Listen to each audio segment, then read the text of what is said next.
নমস্কার, আমি অনুমিতা ভট্টাচার্য। আমি একজন সঙ্গীত শিল্পী, তার সঙ্গে আমি নাটকও করি।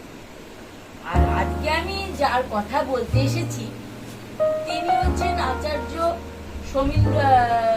সমীন্দ্র কুমার, এবং সৌম্য বসু নামে উনি লেখালেখি করেন। এবং আর উনি যে এত বড় একজন জ্যোতিষ জানতাম না। উনি আমার পাশের পাড়াতেই থাকতেন,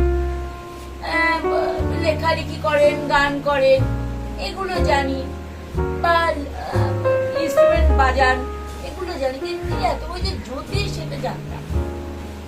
তো একদিন আবিষ্কার করলাম আমি, যে গেলাম আবিষ্কার করলাম যে উনি একটি জ্যোতিষ। যাওয়ার পরে আমি আমার কিছু সমস্যার কথা ওনাকে বলেছিলাম।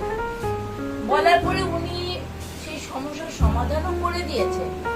এবং এখন আমি সোনারপুরেই থাকতাম, উনিও সোনারপুরেই থাকেন, কিন্তু এখন আমি বর্তমানে বৈষ্ণবঘাটা পাটুলিতে থাকি। তো উনি আমার বাড়িতেও এসেছেন। উনি বাড়িতে ঢোকার আগেই উনি বলে দিয়েছেন আমার এই বাড়িতে কি কি সমস্যা আছে, এবং সমস্যার সমাধানের কথাও বলে দিয়েছেন। আমি অনেক জায়গায় গেছি, কিন্তু সেখান থেকে সেই সমস্যার সমাধান হয়নি। তার মধ্যে অনেক টাকা বেরিয়ে গেছে, কিন্তু এনার কাছে সেই টাকা সেই রকম ভাবে উনি কোনো ভিজিট নেন না, খুব কম নেন। এবং উনি যাদের আর্থিক সমস্যা আছে, কষ্ট, তাদের কাছ থেকে উনি মাত্র 1 টাকা নিয়ে উনি কাজ করে দেন। এটাই হচ্ছে ওনার মানে একটা কি বলবো প্লাস পয়েন্ট। ঠিক আছে?